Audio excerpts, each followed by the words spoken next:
Praise the Lord. আজি আমি আহি পাইছোঁ কহিমাৰ চাৰ্চত সেয়েহে বোলো ইয়াতে এটি সুন্দৰ ভিডিঅ' কৰোঁ ঈশ্বৰৰ গৌৰৱৰ অৰ্থে আহকচোন আমাৰ শাস্ত্ৰ বাক্য শুনো আমি আশীৰ্বাদ প্ৰাপ্ত হওঁ ৰোমিয়া 3 অধ্যায়ত লিখা আছে প্ৰত্যেক প্ৰাণী ক্ষমতা পোৱাবিলাকৰ বশীভূত হওক কিয়নো ঈশ্বৰৰ পৰা নহ'লে কোনো ক্ষমতা নাই আৰু যি আছে সেইবোৰ ঈশ্বৰৰ দ্বাৰাই নিৰূপিত এতেকে যিজনে সেই ক্ষমতাৰ প্ৰতিৰোধ কৰে তেওঁ ঈশ্বৰৰ আদেশৰে প্ৰতিৰোধ কৰে আৰু যিবিলাকে প্ৰতিৰোধ কৰে তেওঁবিলাকে নিজেই নিজলৈ দণ্ডাজ্ঞা আনে প্ৰিয়সকল প্ৰত্যেক প্ৰাণী অৰ্থাৎ আমাৰ মানৱ জাতিক ঈশ্বৰে কৈছে ক্ষমতা পোৱাবিলাকৰ বশীভূত হ'বলৈ তাৰ মানেনো কি বুজাইছে আহকচোন মোৰ ক্ষুদ্ৰ জ্ঞানৰ পৰা জানো শাস্ত্ৰত ক'ব বিচাৰিছে প্ৰভু যীশুৱে ক্ষমতা পোৱা মানে যাক যি ক্ষমতা দিছে যেনেকৈ মা দেউতাক আমাৰ ওপৰত ক্ষমতা দিছে যে আমি তেওঁলোকৰ শিক্ষাৰে ভয়েৰে ডাঙৰ দীঘল হ'লোঁ বা হ'ব লাগে আকৌ আজিকালি ৰজা মহাৰাজা মন্ত্ৰী নাই আমাৰ দেশৰ মুৰব্বীসকল ৰাষ্ট্ৰপতি প্ৰধানমন্ত্ৰী মুখ্যমন্ত্ৰী তেওঁলোকৰ ওচৰত বশীভূত হ'বলৈ আমি আমাতকৈ বয়সত ডাঙৰৰো সেইসকলৰ আগত বশীভূত হৈ সন্মান দিব লাগে চাকৰি জেগাত সমাজত মণ্ডলীত যেনেকৈ যোনে যি দায়িত্ব পাইছে তেওঁলোকৰ বশীভূত হ'ব ঈশ্বৰে কৈছে প্ৰিয়সকল মই কোৱা কথা নহয় আৰু এইটো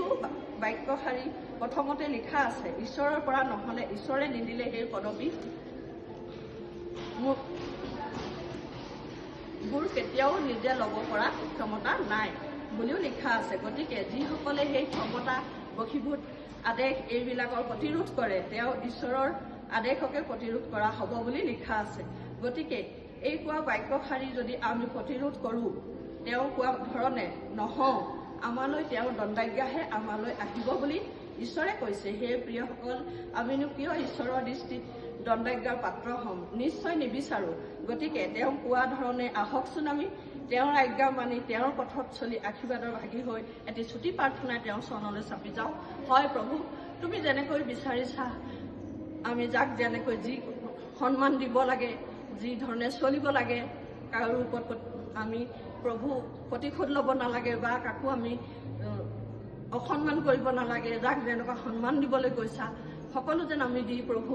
তোমাৰ বাক্য পালন কৰিব পাৰিম আৰু আজি এই বিশ্ৰাম পবিত্ৰ দিন ইমান ভাল লাগিছে প্ৰভু এয়া আমি আহি পিনে কহিমান মণ্ডলীত উপস্থিত হৈ তোমাৰ বাক্য প্ৰচাৰ কৰিব পাৰিছোঁ এয়া কিমান এটা ডাঙৰ আশীৰ্বাদ তোমাৰ বহুত আনন্দ লাগিছে মোৰ এই বাক্যৰ দ্বাৰা প্ৰভু মোৰ বাক্য নহয় প্ৰভু তোমাৰ বাক্যৰ দ্বাৰা মই যি কৈছোঁ নজনা নুশুনা অনেক লোকৰ হৃদয় মুকলি যেন হওক আৰু সকলোৱে যেন ঈশ্বৰে কোৱা ধৰণে যাৰ ওচৰত যেনেকৈ বশীভূত হ'ব লাগে যাৰ ওচৰত যেনেকৈ থাকিব লাগে তেনেকৈ থাকি যেন ঈশ্বৰৰ দণ্ডাজ্ঞাৰ পাত্ৰ নহয় ঈশ্বৰৰ আশীৰ্বাদৰ পাত্ৰ হওক এনেকৈ বিচাৰি এই প্ৰাৰ্থনা জীৱিত যীশু খ্ৰীষ্টৰ নামত ধন্যবাদ আমেন